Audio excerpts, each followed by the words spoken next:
Okay guys, so hari ini kedai kita datang satu Range Rover Vogue. So dia dalam kedai kita pasang 5 barang untuk interior dia, kasih upgrade lagi cantik. Jom kita tengok first one.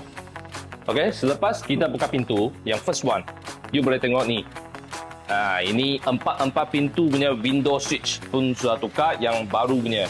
So boleh nampak dia design lagi cantik, lagi fancy.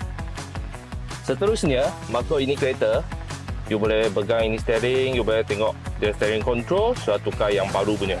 So lama punya dia design macam ni.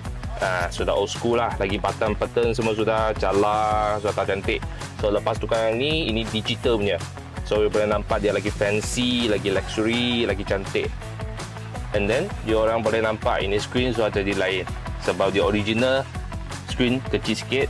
And then function tak ada banyak, Bluetooth dengan radio saja. So lepas dia tukar kita punya Android player, dia lagi wide screen lah, lagi besar. And then dia function lagi banyak. So Android player, korang sudah nampak kan, bawah dia ini dia sudah lain. Dia sudah jadi digital lah. So original dia pun button-button macam old school sikit. So lepas tukar ini, semua dia fully digital. Saya tekan screen, tambah angin, slow, semua dia boleh control. Temperature.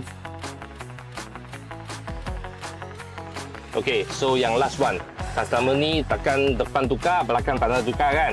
So belakang ni customer pun tukar sekali. Yang ini digital punya. So control macam biasa, temperature semua boleh pusing. So ini angin sama juga, dia touchpad saja, dia touch on ni.